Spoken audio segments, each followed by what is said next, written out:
Hello everyone, welcome back to Florence, Italy, and welcome back into the studio.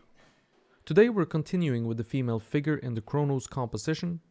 Let's start off today's video talking about the big new thing that today's video is going to cover. Namely, how do we bring our block in from where we are at now and progress it into the modeling stage. The modeling stage is where the surface is properly dealt with, and we're not going to do that fully today. But getting to that stage requires some work as well, transitioning the sculpture to a place where working on the surface is, well, even an option, let's say. Some considerations have already been made in regards to modeling. For example, volume is something that is primarily a focus during the modeling stage, but it is currently present in the work. Volume being how round the form is, of course. Without any volume, our figure would look way too abstract, so some volume is of course introduced during the block-in stage to make sure the figure looks natural.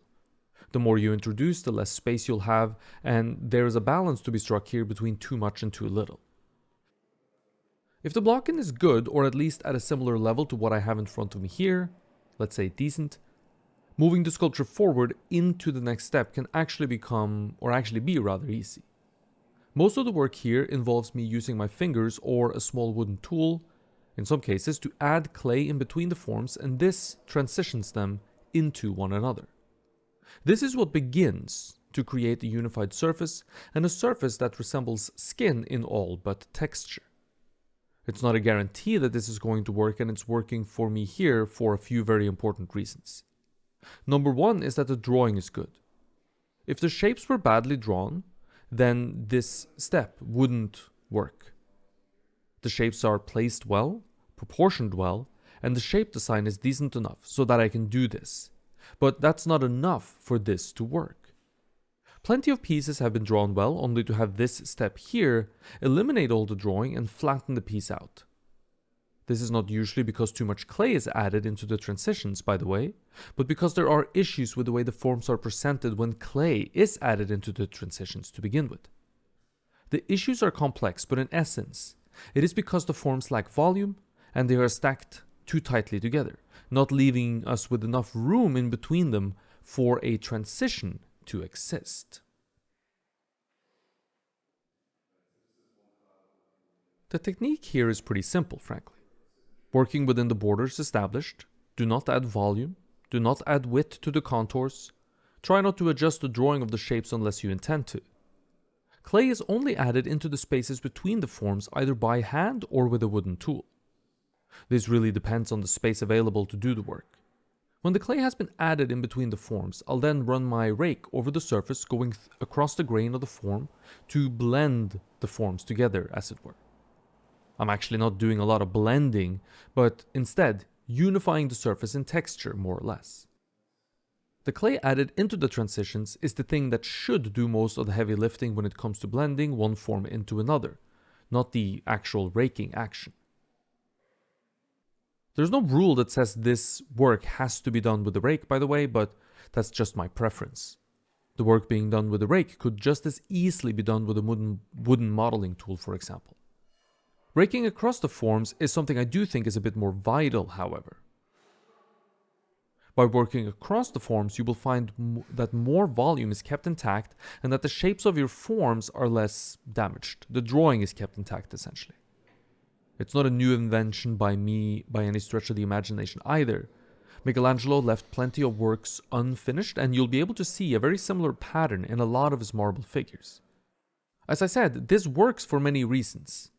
Meaning adding clay so loosely into the transitions the way that I'm doing it here without very much consideration for what the transitions actually will finally look like. So it seems a bit haphazard perhaps, but it works for many reasons. A major one being that some of the considerations more heavily dealt with in the modeling stage has already been considered, though not as intensely, let's say, but they have been considered while blocking in. This goes in particular to plane and volume, perhaps especially volume. The modeling stage is often broken down into 4 components: shape, plane, volume, and transition. And while we break it down into these 4 components, and it's rather convenient for students to hear such a breakdown, it doesn't always happen in such a linear fashion, of course. More often than not, there is a lot more back and forth than that. I would say that these 4 components of the modeling stage are finalized there in the modeling stage, but heavily considered way before we ever get there. I find, at least for myself, that success in the modeling stage is largely determined before we even begin that part of the process. So essentially, it's all about the setup. Problems you're likely to encounter here are to do with one of 3 things usually, or perhaps a combination of all 3 if you're unlucky. Number 1 is of course bad drawing. If the drawing is bad, then there is nothing the modeling can do to fix that. Drawing encompasses proportion, both overall but also between the smaller shapes. It encompasses the placement of each form within the larger whole and the shape of the form itself. All of this must be dealt with properly in the block and in stage. Number 2 is the forms lacking space between them. If the forms lack space for a transition, then blending them together into a unified surface is going to end in one of 2 ways. One way it might end is that the forms will disappear and your figure will become very flat. This will lead to the figure looking heavy. Another way it might end is that the transitions become too short and therefore the figure looks way too tense and overmodeled. The transitions become too sharp. This will both look unnatural and your figure will probably look too slender compared to the model. Number 3 issue you might encounter is that your forms lack volume when you begin to transition them into one another, and if that's the case, they will also very likely disappear when transitions are added. You can see here that I'm adding transitions, but my forms continue to stay very clear and visible on the surface. If they were to completely disappear on me, that means the forms lack volume and thus can't support the transitions being added. If the forms have enough volume, they'll continue to stay visible, and because they have volume, they'll have plane at the same time as well. Adjusting the planes will mean moving some of the volume around potentially, within the shapes or within the forms themselves, but this is a consideration to be finalized in the modeling stage proper. For now, we have volume, which causes plane changes within one form, and getting more specific with that is something we can do a bit later. A final problem which sometimes occurs is that forms in certain areas sit on the same plane or at the same depth. A typical one we see is that the oblique and the abdomen are situated too closely together, thus becoming flat when the transitions are added in between them. As you can see here, there is significant depth between these 2 forms, which can easily be observed from the side view. I guess an issue like this could be put under the drawing category, and so it's not really a separate issue in and of itself. But this example with the abdomen and the oblique is just one that's more obvious and easy to get right, because it can easily be observed objectively. There are plenty of other places where getting a good read on the depth between the forms and how they're placed in relation to each other is much harder to objectively observe, therefore becoming very difficult for us to implement.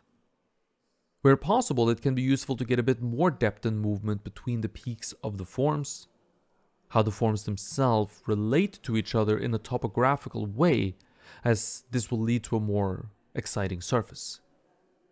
Especially places where the differences in depth are subtle, these are places it might be a good idea to err on the side of too much, or a little bit too much in the beginning, and then slowly bleed some of that difference off as the work progresses and more clay is added.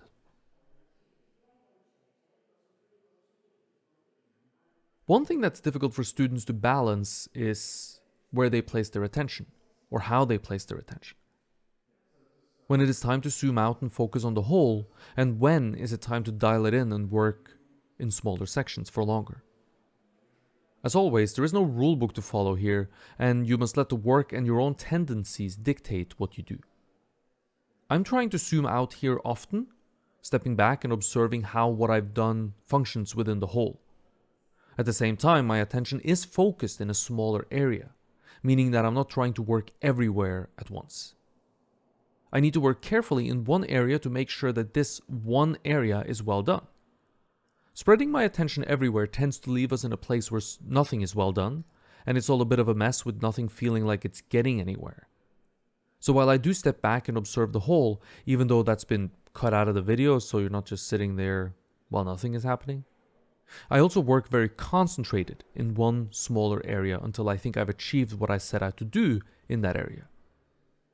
That's not always the case, of course, and sometimes, especially in the beginning, the focus is much broader and I jump around more, working a bit here and there very quickly. But in order to achieve a high fidelity result, you must work with careful attention and with high fidelity yourself. You have to know when it's time to do so and when it's time for a more broad sense of focus. Both are of course needed.